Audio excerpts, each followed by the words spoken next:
j'espère que vous allez bien. Je reprends le rythme habituel, petit à petit, là, je vois les... Ah, je reprends, petit à petit, je suis là, j'arrive. Les lectures, doucement. Les lectures très doucement, mais sûrement, j'y suis presque. Mais le mois de juillet a été assez, voilà, c'était pas le mois le plus convaincant pour moi de mon côté, mais dans tous les cas, moi personnellement, je suis très contente à partir du moment où j'arrive à lire au moins 5 livres par mois. Je suis la meuf la plus heureuse au monde. Là, c'était pas, voilà. Mais on va faire un petit bilan lecture du mois de juillet, parce que le mois de juin, c'est trop tard. On va reprendre sur de bonnes bases la deuxième partie de l'année 2025. Allez, un petit bilan de juillet. Hello, j'espère que vous allez bien, j'espère que tout se passe bien. Je reviens du coup avec un petit bilan du mois de juillet. Sans, comme je disais, le mois de juillet, c'était pas non plus le mois avec le plus de lectures et surtout le plus de découvertes. C'était principalement des relectures parce que voilà, hein, il y a certains mois, des fois, on a juste envie de garder son rythme et donc on lit des livres qu'on aime, des livres qu'on apprécie, des livres qui nous font du bien. Et puis j'ai reçu quelques cadeaux qui ont fait que, et puis bien évidemment, autre que ça, c'était des mangas. Donc dans l'ensemble, vraiment pas beaucoup de découvertes. Pas beaucoup de découvertes. Vraiment, c'était que de la relecture. La seule découverte, finalement, a été plus une déception qu'autre chose. Malheureusement, on peut pas tout avoir dans la vie. En plus, c'était 3 romans. Mais heureusement que j'ai pu lire ça sur ma Kindle et comme j'étais vraiment pas satisfaite, je voulais pas la garder. J'avais 14 jours pour me faire rembourser sur Amazon. Donc, j'ai fait ça. Et en plus, je pense que la traduction était amateur alors qu'il y a une maison d'édition qui s'occupe derrière. Mais ça, j'en parlerai plus tard. Mais enfin. Du coup, on va commencer par les mangas parce que c'est vraiment la chose la plus facile et la plus rapide à présenter. Mais me connaissant, je vais toujours parler pendant 10 ans. Voilà, c'est un peu ma spécialité. D'ailleurs, je sais pas, j'ai un micro parce que je me fais influencer par mes amis. Ce micro aime beaucoup prendre ma respiration dans l'enregistrement. Donc, je respire beaucoup et je respire très fort. Et donc, toutes les 2 minutes, on entend... Du coup, je suis sincèrement désolée. Je sais pas comment régler ça. Je vais chercher une solution. Sinon, je chercherai un autre type de micro. Mais voilà. Donc, pour l'instant, je vais parler des mangas et ensuite, je vais basculer avec des comics. Et puis après, je basculerai sur les romans, les relectures. Parce que j'en ai jamais parlé et que j'ai besoin d'en parler parce que c'est vraiment les amours de ma vie. Mais dans l'ensemble, j'ai lu les sorties de juillet de Taifu, une bonne partie des sorties. Il y en a certaines, vraiment, j'ai accroché de malade. Et puis, il y en a d'autres, franchement, elles étaient pipou, toutes mignonnes. En soi, dans l'ensemble, pas de déception dans les sorties Taifu. Pas de déception dans l'ensemble pour les sorties Taifu. Juste certaines, un peu, voilà, j'étais un peu, voilà, oui, c'est mignon, c'est cute, c'est une bonne lecture, c'est une petite lecture. Mais il y en a un autre, par contre, c'était, j'ai besoin de la suite au plus vite. Et si je n'ai pas la suite, je ne respire plus. Voilà. Donc, on a, pour une sortie, voilà, qui était mignonne. On a eu du coup Mon amour secret de Emu Sotome c'était le volume 2, j'ai aussi lu bien évidemment le volume 1. C'est trop mignon, en fait c'est des yokai si je ne me trompe. C'est des yokai ou c'est des dieux, enfin il y a cette particularité où en fait ils peuvent se transformer en animaux ou en certaines entités. Donc il y a les dragons, il y a les lapins, il y a tout et c'est beaucoup trop cute, les renards aussi. Bref, trop cute, c'est trop mignon et du coup c'est leur histoire à eux deux. Franchement j'ai beaucoup aimé. C'est très pipou. Et en plus c'est comme ça. Oh, j'aime trop les couvertures comme ça. C'était trop mignon, c'était très mignon. Mais c'est vrai que c'est pas non plus quelque chose que j'irais, mais c'était beaucoup trop cute. C'était vraiment très très cute, j'ai beaucoup aimé. La sortie tant attendue. Alors, à savoir que ce manga, je l'aime dans toutes les langues possibles et imaginables que je puisse avoir. Je l'ai en japonais, coréen, anglais, français, italien. Lullaby of the Dawn. Lullaby of the Dawn de Ichika Yuno, qui est juste beaucoup trop bien. Le volume 5, du coup, est sorti à la Japan Expo. J'ai, si je ne me trompe, le volume 6 en japonais que j'ai acheté au Japon. Et on peut rien y faire. J'aime trop. J'ai plein de goodies. Et bien évidemment, il y a aussi chez Momi une couverture particulière, donc propre à Momi, qui est juste trop bien. La luminosité, je sais pas ce qui s'est passé, mais bon, c'est pas grave, on accepte cette couverture. C'est vraiment ma préférée. En plus, j'avais trop hâte, parce que il me semble, si je ne me trompe, que c'était il y a 2 ans, ou l'année dernière, je l'avais vu passer, et je le trouvais absolument magnifique. Il me la faut, et j'espère vraiment que Taifu va reprendre cette couverture. Et oui! Ils avaient annoncé, si je ne me trompe, la couverture en 2023 quand j'étais en Corée, donc oui, il me la fallait. Je suis trop contente. Numéro 5, et là on en apprend un peu plus sur le monde en fait, sur l'univers et sur la malédiction et sur pourquoi, du comment. Bref, je vous recommande vivement de l'acheter, il est beaucoup trop bien. Ah oui, d'ailleurs, en parlant de ça, j'avais aussi acheté, c'est un peu le bazar dans mes affaires, mais j'ai aussi les petites peluches qui étaient vendues dans le stand Paifu, qui sont juste beaucoup trop cute, beaucoup trop mignonnes, et j'étais obligée, j'ai explosé mon budget avec ça, mais c'est pas grave. C'est pas grave. Déjà que Taifu m'envoie très gentiment des services presse, c'était le minimum que je puisse faire. Mais voilà. Ensuite, une autre. Vraiment, on va crescendo chez Taifu. Sleeping on the Paper Ship, qui est juste... Ah! Cette autrice, Teki Yatsuda, fait en fait des romans tellement psychologiques, tellement bien développés, tellement bien faits, que soit on pleure, soit on crie, soit on rit, soit on déprime. Voilà. Et celui-ci, c'est tout en même temps. On pleure, on rit, on crie, on déprime, on tout. Et c'est trop bien. Et ça, j'aime trop. Et ça, je suis trop contente. Et ça, j'adore. Je ne peux qu'adhérer. Je ne peux qu'accepter. Je ne peux que remercier. Franchement, rien à dire. Il est trop bien. En fait, on parle du coup du personnage principal, Kei, qui est un scénariste, si je ne me trompe, voilà, scénariste hyper connu, qui s'inspire de personnes de la vie de tous les jours, de personnes qu'il connaît pour ses romans, donc pour ses scénarios, pour ses personnages principaux. Le fait est que ces personnages meurent, enfin ces personnes meurent de manière un peu tragique. Et il ne sait pas pourquoi, il pense que c'est une malédiction qui vient en fait depuis sa tendre enfance. Et donc il part en dépression, il est vraiment pas bien, il se renferme. Et là, il rencontre en fait une personne, un jeune photographe qui est lié à son passé, qui est lié à l'origine de pourquoi il est maudit, pourquoi il est comme ça et pourquoi son écriture fait autant de mal aux gens, alors qu'elle est tant appréciée que ça. Et commence une histoire entre deux et la dépression de Kei la tourmente de Kei qui s'aggrave, vraiment absolument phénoménal. J'en perds mes mots, c'est pour dire. Je sais même plus comment m'expliquer, je sais même plus comment l'expliquer, mais c'est juste beaucoup trop bien. Et franchement, je ne peux que le recommander. Je l'aime d'un amour absolument fou. J'attends le volume 2 avec impatience. Taifu, si vous passez par là, s'il vous plaît, je vous en supplie, sortez-le. J'en ai besoin, sinon j'arrive pas à respirer. La luminosité est vraiment beaucoup trop bizarre. Mais bref, je n'arrive pas à respirer. Voilà, merci beaucoup. C'est très gentil, j'en ai absolument besoin. Bref. Ensuite, on passe aux sorties de chez Hana que j'ai acheté à la Japan Expo. On a The Lovers on the Last Train. Ah oui. Donc c'est les amants du dernier train, bien évidemment. Les amants du dernier train, qui est juste beaucoup trop bien. On va essayer de jouer un peu. On va attendre. Peut-être un peu mieux comme ça, hein. Voilà. Les amants du dernier train de Dayu, qui est juste trop cute avec des hommes dans leur quarantaine. Et ça c'est ce que j'aime. Ça, c'est ce que j'aime lire. Ça, c'est ce que j'aime voir. Ça, c'est ce que j'aime découvrir. Et franchement, très honnêtement, j'avais fait un TikTok, mais bon, je pense pas qu'il va passer. J'aurais aimé qu'ils se soient en 2 volumes ou que ce soit plus développé que ça. Ils sont tellement adorables que j'aimerais en fait les suivre dans leur relation, dans leur futur, dans tout ça, et juste avoir un 2e volume sans angst. Mais bien évidemment, dans les yaoi, dans les BL, quand on fait un 2e volume, généralement il y a toujours du angst, il y a toujours un personnage problématique qui arrive, il y a toujours un triangle où il y a toujours un quiproquo ou un problème de communication. Donc franchement, très honnêtement, je vais me satisfaire de ça et je suis très contente. C'est suffisant pour moi. Merci beaucoup, Hana.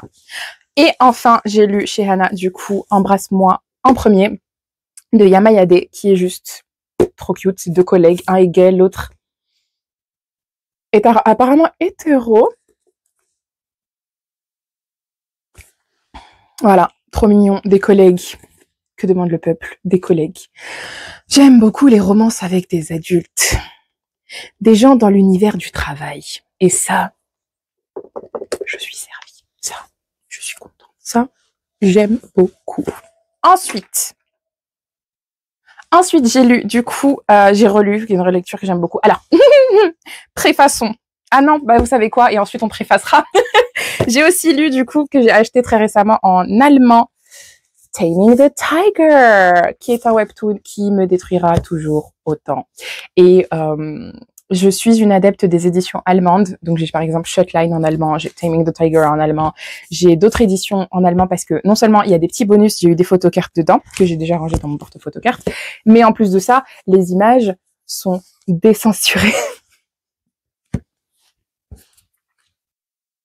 Oupsie, un instant. Bref, je voulais souffrir encore un peu, je les ai pris, j'en avais besoin, et je les ai maintenant. Merci beaucoup. J'apprécie la préscience. Ensuite, on va basculer du coup à ce que je dois préfacer. J'ai un amour un peu malsain, pas un malsain, une obsession, dirons-nous, qui n'est pas très saine avec les romances de hockey, principalement les romances MM de hockey. Voilà. Ça a été une découverte en 2018, 2019, 2020, je ne sais plus. Ces années-là sont un peu floues dans ma vie. C'était presque il y a 10 ans, donc bon, au bout d'un moment. Et en fait, j'ai commencé à lire une romance de hockey. Et puis ensuite, 2023, ça a été la redécouverte. Et depuis, je ne m'arrête absolument pas. Et je pense que littéralement, mes lectures, je pense qu'au moins 2 fois par mois, je lis des romances de hockey. Si c'est pas des mangas, c'est des romances de hockey. Voilà. Donc, il y en a beaucoup que j'ai lu. Il y a un post qui viendra dessus. Il y en a, ça m'étonne absolument pas. Mais le fait est que, du coup, j'aime beaucoup ça. Donc, il y en a beaucoup que j'ai lu. Le problème, c'est qu'au bout d'un moment, le marché ne se renouvelle pas. Il y en a beaucoup, c'est juste que je ne les connaissais pas. Et donc, maintenant, j'ai fait une découverte. J'ai trouvé un tableau, j'ai trouvé une liste. Vous pensez que cette année sabbatique va sabbatiquer correctement comme je le pensais? Ça va finir en lecture de romance de hockey tous les jours. Non-stop, 24 heures sur 24. Tout va bien, tout va bien, tout va très bien. Bref, en romance de hockey, on a ce petit graphic novel qui est Check Plays de Ngozi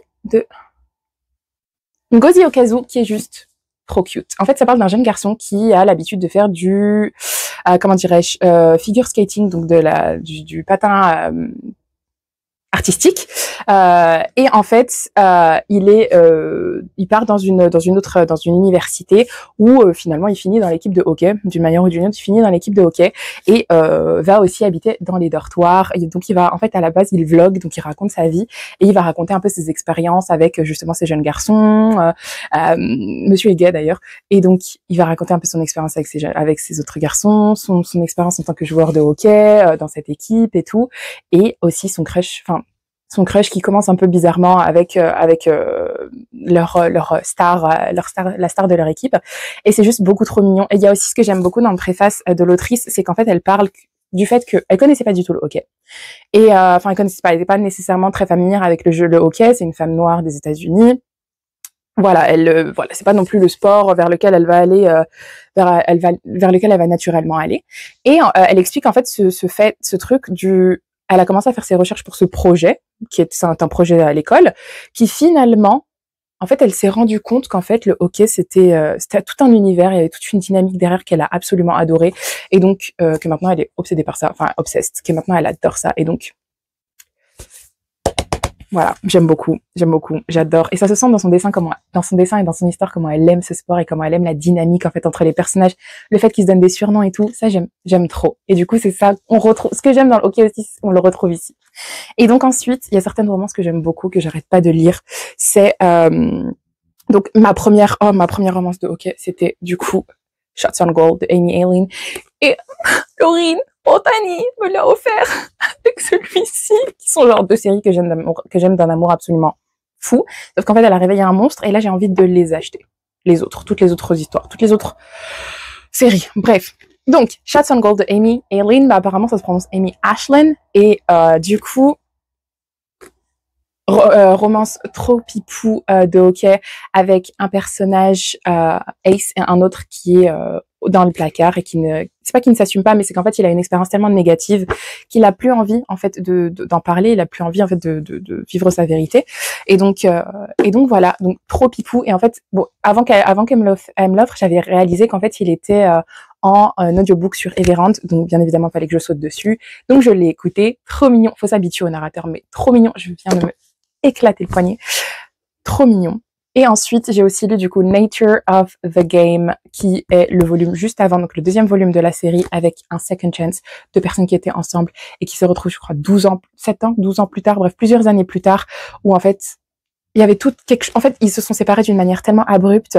Ils devaient aller vivre ensemble, ils devaient aller prendre l'avion ensemble. Et en fait, Dan n'est jamais venu à l'aéroport pour partir. Et on ne sait pas pourquoi. Et Ash ne veut pas écouter pourquoi, ne veut pas savoir pourquoi, alors que c'est super important. Et une fois qu'on le sait, on est là, bordel, vous méritez d'être ensemble tellement. Et c'était beaucoup trop bien. Et je veux que ce soit traduit en français pour qu'il y ait plus de personnes qui puissent le découvrir. L'autrice est juste trop mignonne. Quand j'étais au Canada, elle m'avait proposé qu'on se rencontre et tout. Et j'étais oui. Mais je vais à un match de hockey, je pourrais pas. Elle fait, oh la chance, t'as eu des billets. Tu vois, je les ai achetés hier. Bref, Amy Ashland, Stickside. Series juste phénoménale, grandiose, je les aime d'un amour fou. Une autre série que j'aime d'amour et qui a fait que j'ai replongé dans l'univers des romances de hockey en 2023, c'est du coup les See You Hockey de Eden Finlay et Saxon James. Celui-ci, c'est vraiment un de mes préférés. Il y en a deux que j'aime vraiment d'un amour absolu dans cette série, c'est les deux derniers. Non, c'est le troisième et le quatrième. Le troisième et le cinquième. Le troisième, c'est celui-ci. C'est Goal Lines and First Times, avec un personnage Ace. Et un autre, c'est un joueur de hockey qui est bi-curious. Et c'est beaucoup trop bien. Parce qu'ils se rencontrent en ligne. Ils se rencontrent en ligne. Parce qu'en fait, tout le monde, ils sont dans des relations hétéro en temps normal. Mais tout le monde leur dit, mais en fait, vous êtes t'es un peu bizarre, chacun de leur côté. T'es un peu bizarre. Il y a un petit truc derrière toi qui fait que t'es peut-être pas en fait hétéro, aussi hétéro que tu le penses. Et donc, ils se disent, ah, mais merde. Donc chacun de son côté. Et donc ils vont sur le site de rencontre un peu pour essayer de découvrir un peu, pour essayer un peu de tester les eaux, de voir ce que ça donne. Si vraiment il y a une attirance pas physique premièrement, mais d'abord émotionnelle. Et surtout pour Seth qui est Ace. Et juste ils se rencontrent, ça commence drôle, puis de l'amitié, puis de la romance. Et en fait Seth est le frère jumeau de l'ancien capitaine de l'équipe de hockey d'une certaine université. Et Cohen, avec qui il parle, est l'ancien teammate et un des meilleurs amis de son frère jumeau. Le brocode ne passe pas, mais du coup, trop mignon, et du coup, l'édition spéciale est juste beaucoup trop belle, beaucoup trop belle, c'est meilleur qu'un torse-poil comme ça. Je préfère ça que ça. Et en plus, c'est les deux côtés, du coup, ça c'est Seth, et ça c'est Cohen, mais Cohen est censé ressembler à Henry Cavill. Ouais. Il y a toute une histoire sur, il ressemble à The Witcher, et c'est Halloween, et The Witcher, et Seth, même s'il est Ace, il a ce truc avec un personnage qui s'appelle The Witcher, et c'est juste beaucoup trop bien. Voilà. Ensuite, du coup, sur ma Kindle, parce que, bien évidemment, j'ai Kindle Unlimited, parce que tout va main dans la main maintenant. D'ailleurs, elle est pas trop belle, ma Kindle. Bref, j'ai lu d'autres romances de hockey, parce que j'étais à tes souhaits. J'étais dans ma lancée, et dans ma lancée, il y a d'autres romances de hockey, et dans ces romances de hockey, il y a Relationship Goals de Brigham Vaughan, que faut que j'arrête avec de prononcer avec un accent allemand, mais Brigham Vaughan. Et Brigham Vaughan, en fait, elle a plusieurs séries qui sont toutes liées d'une manière ou d'une autre, mais Relationship Goals, c'est du fake. Qui se mettent, ils font semblant d'être ensemble pour ensuite être vraiment ensemble. Et ça, c'est ma plus grosse faiblesse qui puisse exister. C'est vraiment mon péché mignon. C'est vraiment mon petit chocolat à 2h du matin. C'est vraiment mon bonbon sucré, épicé, comme ça, là, vraiment, c'est... Faut que je me rafraîchisse. C'est vraiment mon bonbon, c'est vraiment l'amour de ma vie, c'est vraiment ce que j'aime. J'aime les fausses relations qui deviennent des vraies. Et donc j'en ai lu mes préférés, j'en ai lu 3. Il y en a 5. J'en ai lu 3 dans la série. J'ai lu The Husband Game, qui est le premier, et c'est le captain de l'équipe, avec un ancien figure skater. Parce qu'en fait, j'avais lu, du coup, la série précédente où en fait, un est figure skater aussi. Et en fait, le volume 1 de Relationship Goals, c'est son meilleur ami qu'il traite comme son frère. Et donc, bien évidemment, j'ai dû la relire. Il se marie à Vegas. Et en fait, ils font un post Instagram. Enfin, du moins, le capitaine de hockey fait un post Instagram et il se réveille le matin, ils sont là, ils sont. Hein? Et là, c'est la galère. Et là, c'est la fête. Et là, c'est le baptême. C'est le pillard. Pourquoi tu t'es marié sans me prévenir? Oui, mais maintenant, on veut divorcer. Oui, mais non, faut pas divorcer parce que t'es en train de bosser sur un truc et si tu divorces, t'es dans la merde, donc. Vous devez faire semblant d'être ensemble pendant 1 an et ensuite vous divorcez pour problème, timing et tout. Il y a pas le temps parce que tu étais capitaine d'une équipe de hockey, machin. Ouf. Ok. Parfait. Du coup, ils doivent vivre ensemble. Oui, j'adore. Un autre, c'est The Home Game. The Home Game, c'est, ils font semblant de se marier. Un prof.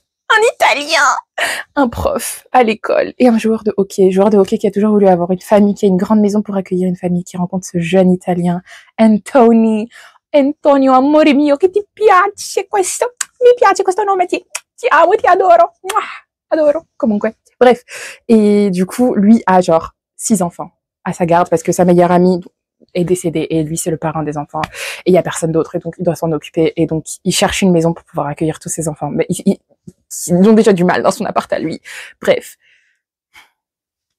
Et là, il visite une maison, et en fait, c'est la maison du joueur de hockey, mais il est en train de pleurer parce qu'il n'a pas l'argent pour se permettre cette maison, et donc le joueur est là, je t'aime bien, est-ce qu'on peut être amis? Et du coup, il y a cette proximité, ils deviennent amis, et puis à un moment, il apprend pourquoi il veut protéger les enfants et pourquoi, en fait, il a vraiment besoin de cette situation, de cette stabilité pour pouvoir les garder et avoir la garde définitive.